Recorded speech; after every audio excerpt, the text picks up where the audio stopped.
யோவான் 8ஆம் அதிகாரம் 31ஆம் வசனம். நீங்கள் என் உபதேசத்தில் நிலைத்திருந்தால் மெய்யாகவே என் சீசராயிருப்பீர்கள்.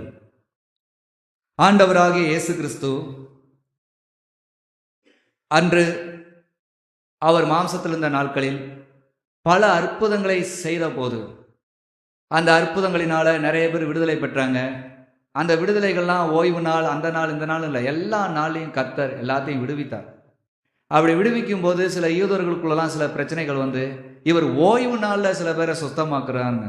அப்போ ஓய்வு நாள்னாலே என்னன்னு தெரியாமல் ஆண்டவர் ஆராய்ச்சவங்களாம் அன்னைக்கு இருந்திருக்காங்க அந்த ஜனங்கள். ஓய்வு நாள் எதற்கு ஆண்டவர் கொடுத்தாரு, அதில் என்ன பண்ணணுங்க மறந்து போச்சு. உனக்கு இஷ்டமானதே செய்யாதேன்னு ஆண்டவர் சொன்னார். ஆனால் ஒருவன் வியாதியில் இருந்தால் அவனை விடுவிக்க கூடாதுன்னு சொல்லலை. அதான் இயேசு கிறிஸ்து அவர்களுக்கு சொல்லுவார், ஒரு ஆடாவது மாடாவது ஒரு குழியில் மாட்டிக்கொண்டதுன்னா அந்த ஓய்வு நாளில் நீங்கள் அதை எடுத்து காப்பாற்ற மாட்டீங்களா?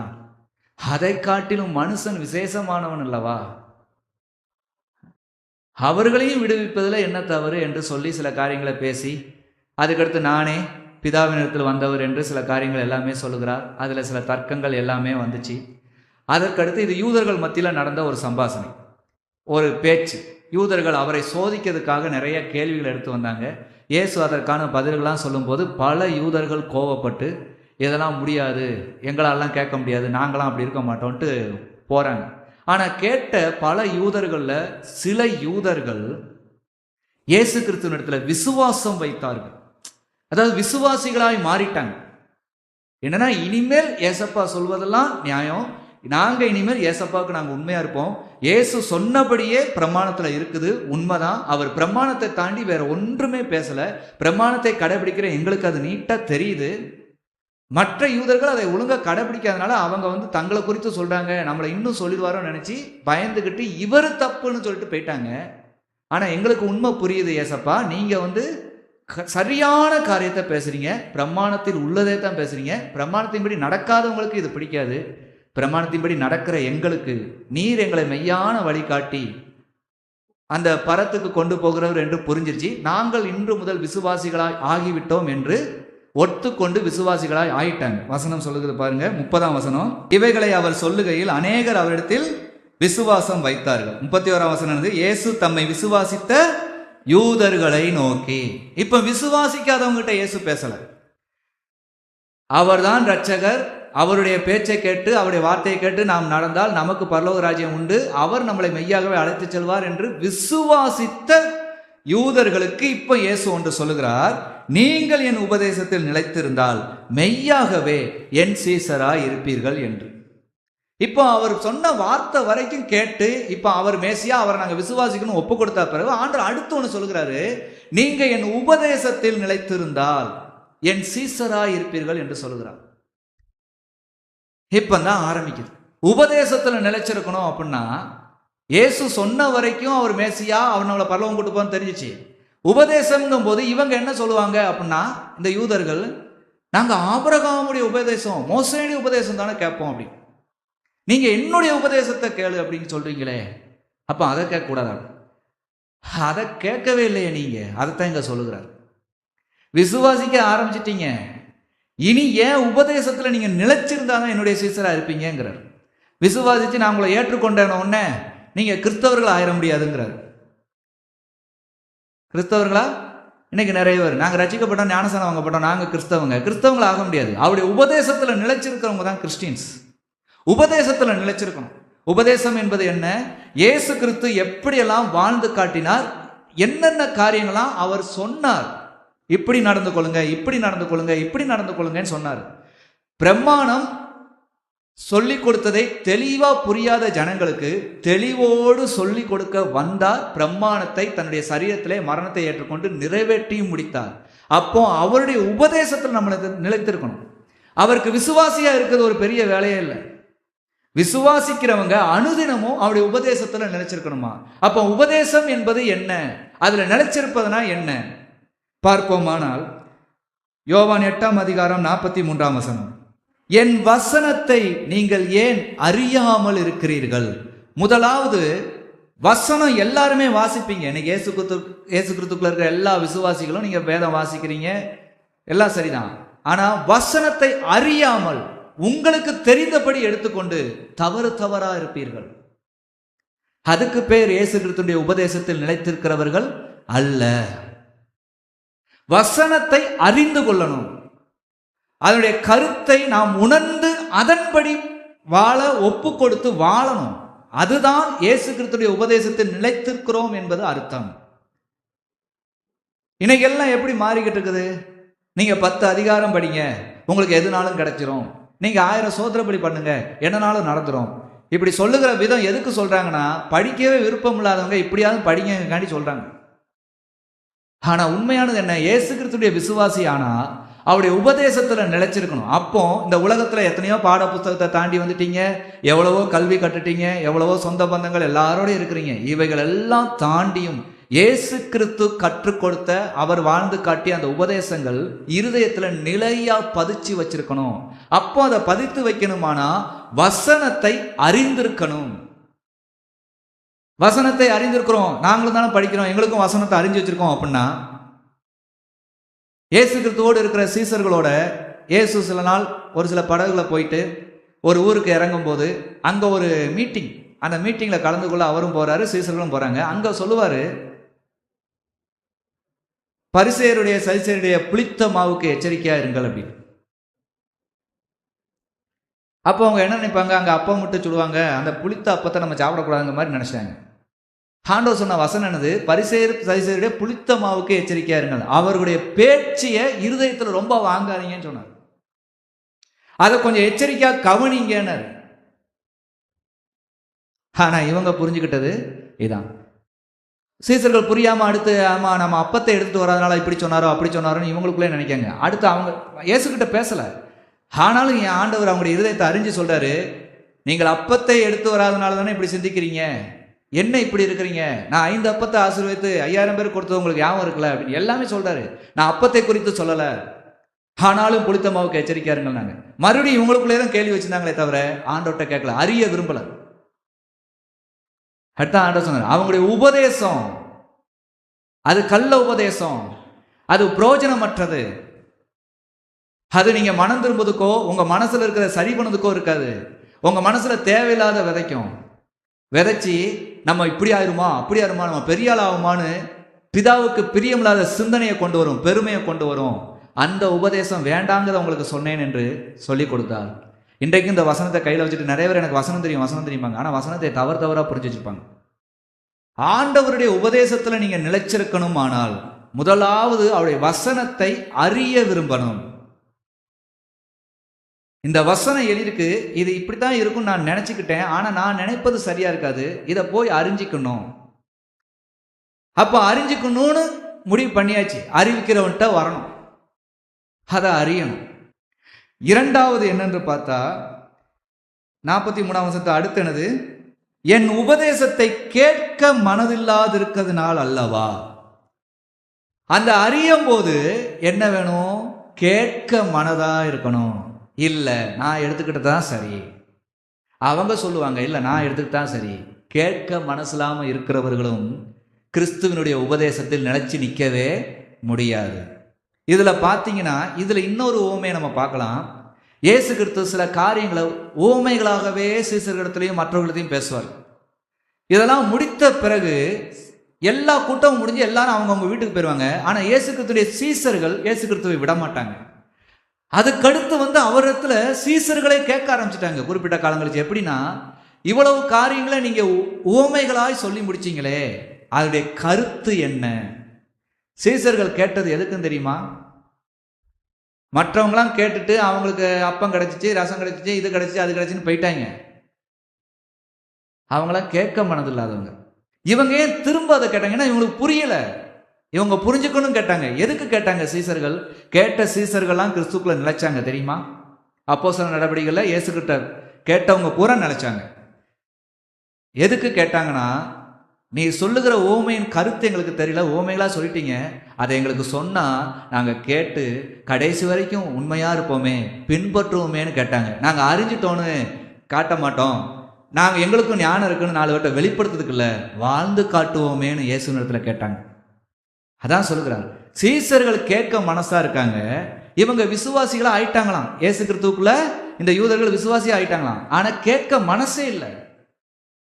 நாங்க ஆபிரகாமின் சந்ததிங்காங்க, நாங்க அதுங்காங்க, ஆனா ஃபுல்லா பாவம் செய்யறாங்க. ஆபிரகாம் அப்படி செய்யவே இல்லை. அதனால எங்க சொல்றாரு, நிலைத்திருந்தா, என் உபதேசத்துல நிலைத்திருந்தா நீங்க சீசரா இருப்பீங்க. இப்ப இந்த வசனத்தை கேட்க இயேசு நிறுத்தல அவங்களுக்கு விருப்பமே இல்லை. ஆனா விசுவாசிக்கிட்டாங்க. நாங்க விசுவாசிக்கிறோம், நாங்க உங்களை தான் நம்பியிருக்கோம்ட்டாங்க. நம்பியிருந்தா பத்தாதுப்பா, சீசத்துவத்தின் அடிப்படையில் வரணும். அவரை பின்பற்றுகிறவர்கள் என்று உலகத்துக்கு தெரியணும். பின்பற்ற மாதிரி இருப்பாங்க, ஆனால் பின்பற்ற மாட்டாங்க உலகம் சொல்லக்கூடாதுல்ல. அப்போ அந்த சீசத்துவத்தை தாங்குற தலைவருக்கு மதிப்பே இருக்காதுல்ல. சீசர்களும் அவ்வழி நடந்தாதானே நல்லா இருக்கும். இன்னைக்கும் இதை சிந்திக்கும் போது என்ன வருது, நிறைய கிறிஸ்தவர்கள், பெயர் கிறிஸ்தவர்கள் ஆண்டவரை விசுவாசிப்பாங்க, பயங்கரமாக ஆண்டவருக்காக நிற்கிற மாதிரி நிற்பாங்க, வார வாரம் சர்ச்சைக்கு போயிடுவாங்க, எல்லாமே கரெக்டாக இருக்கும். ஆனால் அவருடைய உபதேசத்தில் நினச்சி நிற்கவே மாட்டாங்க. வசனத்தை தனக்கேற்ற மாதிரி தப்பு தப்பாக புரிஞ்சுக்கிட்டு கடனை வாங்குறதுக்கும் சரி, கடனை கொடுக்கறதுக்கும் சரி, வட்டி கொடுக்கறதுக்கும் சரி, மற்ற காரியத்துக்கும் சரி, சில திருமண வீட்டுக்கு போகிறதுக்கும் சரி, தங்களுக்கு ஏற்ற மாதிரி ஒரு வசனத்தை இவங்களா ஜோடிச்சுக்கிட்டு சடசடன்னு போயிடுவாங்க. அந்த வசனத்தின் அர்த்தம் அறிய ஆசை கிடையாது. இன்னும் ஒன்று, அவங்க யார்ட்டையுமே கேட்கல, ஆனால் சபையில் அந்த வசனத்தை குறித்து ஒன்றா பிரசங்கம் வருதுன்னா அவங்க இல்லை நான் நினச்சதான் கரெக்டுன்னு அவங்க இருப்பாங்க. கேட்க மனசு இல்லாமல் இருக்கிறார்கள். இவர்கள் எல்லாம் ஆண்டவருடைய உபதேசத்தில் நிலைச்சிருக்கிறவங்களும் கிடையாது, அவங்க ஆண்டவருக்குள்ள சீசரும் கிடையாது. ஒருவேளை நீங்கள் அப்படிப்பட்டவங்களா இதுவரைக்கும் இருந்திருப்பீங்களானா இன்றைக்கு அதையெல்லாம் விட்டுட்டு வசனத்தை அறிய ஆசைப்படுங்கள். அறிய ஆசைப்பட்டால் அறிவிக்கிறவன் இருக்கிறாங்க. அறிவிக்கிறவன் இல்லாவிட்டில் எப்படி இந்த வசனத்தை அறிந்து கொள்ள முடியும்னு கந்தகேக்கு மந்திரியா இருந்தவன் சொன்னான் பிலிப்பு இடத்துல. இந்த ஏசாயா தீர்க்கதரிசன புஸ்தகம் வாய்த்து கொண்டிருக்கிறீரே, இது ஏன் எதுக்குன்னு புரியுதா அப்படின்னு அவன் சொல்லுகிறான். நான் படித்தேன், ஒருத்தங்க அறிவிக்கிறவங்க இல்லைன்னா நான் எப்படி அறிய முடியும்? அவன் பெரிய ஒரு மந்திரி, ஆனா மந்திரி ஆனாலும் அந்த அதிகாரம் அவனுக்கு கிடையாது. ஒருத்தங்க அறிவிச்சபடி நடந்தாதான் அவனுக்கு அதிகாரம். ஏன்னா அந்த மந்திரியுடைய உத்தியோகம் எதை காட்டுது? அவன் கீழ்ப்படிஞ்சு வந்த அந்த வாழ்க்கையை காட்டுது. அவன் அந்த அளவுக்கு பள்ளிக்கூடத்தில் படிக்கும் போதும் சொல்லி கொடுத்ததை கேட்டு நடந்திருக்கிறாரு, ஒருத்தங்க அறிவிச்சதை கடைபிடிச்சு நடந்திருக்கிறாரு, அதனால தான் இன்னைக்கு மந்திரி ஆகியிருக்கிறாரு. அப்போ அதே போல ஒருத்தர் கர்த்தருக்குள்ள வளரனாலும், நான் எனக்கு ஏசாயா தீர்க்கதரிசன புத்தகம் கையில் இருக்கு, நான் படிக்கிறேன், ஆனால் எனக்கு ஒருத்தங்க அறிவிச்சாதானே எனக்கு தெரியும். அந்த புத்தகத்தையே கடைபிடிச்சு அதிலே வாழ்க்கையா அர்ப்பணிச்சு ஆண்டவர் நடத்துகிற ஒரு மனுஷங்க எனக்கு அறிவிச்சாதானே எனக்கு தெரியும். அவன் தான் உலகத்தில் மந்திரியாகவும் இருந்தார். கீழ்ப்படிஞ்சே வந்தவருக்கு இப்பவும் புத்தகம் என் கையில் இருக்கலாம், படிச்சிருக்கேன், ஆனால் இதை அறிவிக்கிறவங்க ஒருத்தங்க இருந்தால் தான் நான் தெளிவாக அறிஞ்சு நடக்க முடியும். ஆனால் இன்னைக்கு இருக்கிற தேவ பிள்ளைகள், எங்களுக்கு பைபிள் இருக்கு, நாங்கள் படிச்சிருக்கோம், தப்பு தப்பாக புரிஞ்சு வச்சிருப்பாங்க. தப்பு தப்பாக போய் கடைசியாக நாங்கள் ஆண்டவரே நம்பியிருந்தோம், எங்களுக்கு என்ன கிடைச்சிச்சும்பாங்க. முறைப்படி இருக்கணுங்க.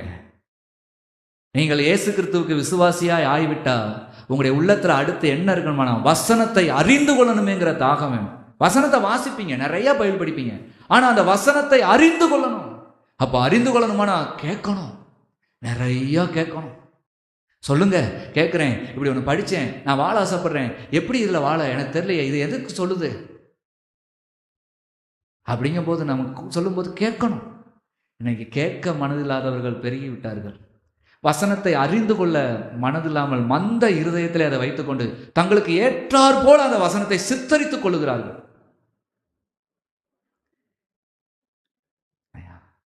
அவர்கள் இயேசு கிறிஸ்துவுக்குள் நிலைத்திருக்க முடியாது. இன்னைக்கு இந்த வசனத்தின் வழியாய் ஆண்டவர் உங்களோடு இடைப்படுகிறார் என்றால் இயேசு கிறிஸ்துவோடு நிலைத்திருக்க விரும்புங்க.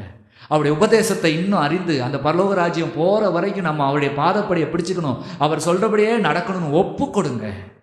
அதுதான் நல்லது. இயேசு கிறிஸ்துவின் உபதேசத்தில் நிலைத்திருக்குமானால் முதலாவது வசனத்தை அறிய ஆசைப்படணும். இரண்டாவதாய் வசனத்தை அறிய ஒப்பு கொடுத்த பிறகு கேட்கறதுக்கு மனசா இருக்கணும். கேட்டுக்கிட்டு இருக்கும் போதே இது அது இல்லை, அப்படி இருக்கும், இப்படி இருக்கணும், தப்பா நீங்களா தப்பு கணக்கு போடக்கூடாது. கேட்கறதுக்கு மனதை செலுத்தணும். மூன்றாவதாய் பார்ப்போமானால் யோவான் 8ஆம் அதிகாரம் 39ஆம் வசனம் வாசிங்க. நீங்கள் ஆபிரகாமின் பிள்ளைகளாய் இருந்தால் ஆபிரகாமின் கிரியைகளை செய்வீர்களே.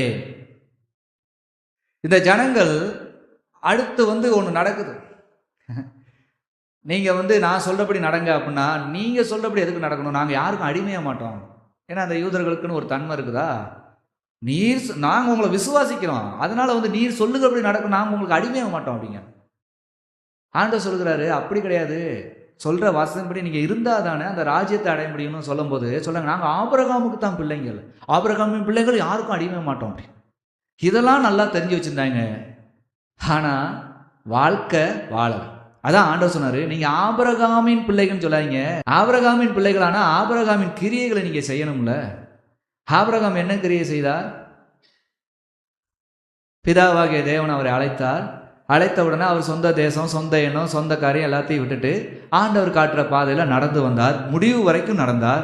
ஆண்டவர் அவருக்கு சொன்னபடியே அவருக்கு ஒரு சந்ததியை கொடுத்தார், விசுவாச சந்ததியாய். அந்த சந்ததி இன்றளவும் கர்த்தருக்கு பயந்து நடக்குது. அந்த சந்ததியா தானே இவங்க இருக்கேன்னு சொல்றாங்க. இவங்க இப்போ பிரமாணத்தை வாசிக்கிறது கிடையாது.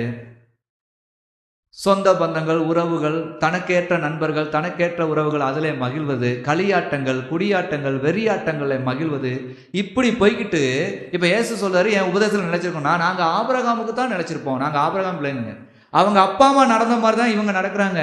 ஆபிரகாம் நடந்த நடையே இவங்களுக்கு மறந்து போச்சு. அதான் ஆண்டவர் சொல்றாரு, நீங்கள் ஆபிரகாமின் கிரியையே செய்யல. இன்னைக்கும் அதே போலதான். இயேசு கிறிஸ்துக்குள்ள ரட்சிக்கப்பட்டு சபைக்குள்ள வந்தவுடனே நாங்கள் ஆபிரகாமின் பிள்ளைகள்ன்றாங்க. ஆபிரகாம் நடந்த ஒரு துளியாவது நீங்க நடக்கிறீங்களா? இன்னைக்கும் உங்க சொந்தனா உங்களுக்கு அவ்வளவு தூரம் இருக்குது. நீங்க நெருங்கி பழகின சில தவறான பழக்கம் பிடிச்சிருக்குது, எல்லாமே பிடிச்சிருக்குதே. இவைகளை விட்டுவிட மனசு இல்லைல்ல. அந்த உலக பாரம்பரியங்கள், உலகத்தில் நடக்கிற சில சம்சயங்கள் எல்லாமே உங்களுக்கு அதுதானே நேசமா இருக்குது. சபைக்குள்ள வந்தாப்புல இப்ப உபதேசம் சொன்னாப்புல நீங்க சொல்லுவீங்க, நாங்க இயேசுக்கு பிரியமா வாழ்றோம், நீங்களா உங்களை திட்டம் திட்டீங்கன்னா அது என்ன நடக்கும்? அது தப்பு இல்ல. அதான் இயேசு கிறிஸ்து அன்னைக்கு சொல்ற, எனக்கு விசுவாசி ஆயிட்டேங்க, அவருக்கு சீசருத்துவமா நாங்க அந்த சீசர்களை போல நடப்போம்னு சொல்ல வரீங்க. நீங்க உபதேசத்துல நிலைச்சிருந்தா நீங்க எனக்கு சீசரா இருப்பீங்க. ஏன் உபதேசத்துல நிலைச்சிருக்கோமானா நீங்க நியாயப்பிரமாணத்துல அறிஞ்சிருக்கேன்னு சொல்றீங்கல்ல, அப்படி அர்த்தம் உங்களுக்கு தெரியாம இருக்குது. நான் சொல்லுகிறத கேளுங்க. முதலாவது அறிஞ்சு கொள்ளுங்க அது எதுக்கு எழுதப்பட்டுச்சுன்னு. ரெண்டாவதா அதை கேட்க இன்னும் மனசுலவங்களா திரும்ப திரும்ப வாங்க, கேளுங்க. மூன்றாவதா ஆபிரகாமின் பிள்ளைகள் சொல்லிங்களே, ஆபிரகாம் என்ன கிரியை செஞ்சாலே மறந்து போச்சே உங்களுக்கு. அந்த கிரியை செய்ய ஆரம்பிங்க. இந்த மூன்று இருந்தாதான் எனக்குள்ள நிலைச்சிருக்க முடியும், இல்லைனா முடியாதுன்றார். இன்னைக்கும் தேவ சபையில அமர்ந்திருக்கிற அருமையான தேவனுடைய விசுவாசிகளை, நீங்கள் விசுவாசிகளாக இருக்கலாம். கர்த்தருடைய வசனத்தை உங்க இஷ்டத்துக்கு நீங்களா உங்க நேரத்துக்கு தகுந்தால் போல அறிஞ்சுக்கிட்டோம் சொல்லாதீங்க. அறிவிக்கிறவர்கள் இருக்கிறாங்க, கேட்டு அறிந்து கொள்ளுங்க. அவருடைய உபதேசத்தை கேட்க மனதா இருங்க. இன்னைக்கு ஆண்டவர் நமக்கு ஒன்று கற்றுக் கொடுப்பார், அதன்படி நம்ம வாழணும் என்று இருதயத்தை தாழ்த்தி கற்றுக்கொள்ள ஆசையா இருங்க. மூன்றாவதாய் கிரியைகள் செய்யுங்க. ஆபிரகாம் என்னைக்கு தேவனை விசுவாசித்து நடந்தாரோ அதிலிருந்து அவர் சொந்த கையினாலேயோ சொந்த திறமையினாலேயோ தேவனுக்குள்ள வந்தேங்கிற கிரியை ஒன்றுமே அவர் செய்யல. தேவன் சொன்னபடி செய்தார். தேவன் சொன்னபடி செய்தார். தேவன் சொன்னபடி குடும்பத்தை நடத்தினார். தேவன் சொன்ன இடத்துல அவர் இருந்தார். தேவன் சொன்ன இடத்துல அவர் சொன்ன வரைக்கும் அங்கே இருந்தார். அவர் கிளம்பு என்று சொன்ன போதும் அவர் கிளம்பினார். தன் இஷ்டத்துக்கு அவர் ஒன்றையும் செய்யவில்லை. 1, 2 அவர் இஷ்டத்தின்படி செய்த போது அது அவருக்கு வேதனையாய் மாறினது. இன்றும் தேவ சபைக்குள்ள வந்துக்கிட்டு நான் வசனத்தை அறிஞ்சுதான் நடக்கிறேன், நான் கேட்க மனசா தான் இருந்தேன், கேட்டு நடக்கிறேன், அப்படி ஏனாலும் என் வீட்டில் ஏன் இவ்வளவு துன்பம் நீங்க நினைச்சீங்கன்னா அந்த கிரியைகளை நடக்கல. துன்பத்துக்கான காரணம் நீங்கள் தவறான வழிகளை தேர்ந்தெடுத்து போனதுதான். ஆபிரகாம் வாழ்க்கையின் துன்பம் வந்துச்சு ஆண்டவரை நம்பி வந்த பிறகு. ஏன்னா அவர் தவறான வழியை 2 இடங்கள்ல தேர்ந்தெடுத்தார். அது அவருக்கு துன்பத்தை தந்தது. ஆனால் ஆண்டவர் அதை தரவில்லை என்பதை ஆபிரகாம் ஆண்டவரிடத்திலே ஒத்துக்கொண்டார். நீர் துன்பத்தை தருகிற தேவன் இல்லை என்பதை ஆபிரகாம் உணர்ந்தார், அறிக்கையிட்டார். நீர் காட்டுகிற பாதை வனாந்தரமா இருந்தாலும் நீர் சொல்லுகிற பாதையில் நான் நடந்தால் அதுல எனக்கு எல்லா ஆசீர்வாதமும் இருக்கும் என்று எடுத்துக்காட்டாக வாழ்ந்து காட்டின ஆபிரகாம் தன்னுடைய சுய பிரயோஜனத்துக்காக யாருக்கிட்டையும் சண்டை போடாத ஆபிரகாம், தன்னுடைய சுய தேவைக்காக யாருக்கிட்டையும் தர்க்கம் பண்ணாத ஆபிரகாம், தனக்கு ஒரு இடம் பிடிச்சிருக்கு, நம்ம பிள்ளைகள் நம்மளும் இங்கே இருந்துருமான்னு செட்டிலாக விரும்பாத ஆபிரகாம், தேவன் அழைத்த அழைப்பிலே தேவன் காட்டுகிற பாதை எவ்வளவு தூரம் இருக்கோ அவ்வளவு தூரமும் போக ஆசைப்பட்ட ஆபிரகாம் இன்று பரதீசிலே அமர்ந்திருக்கிறார்.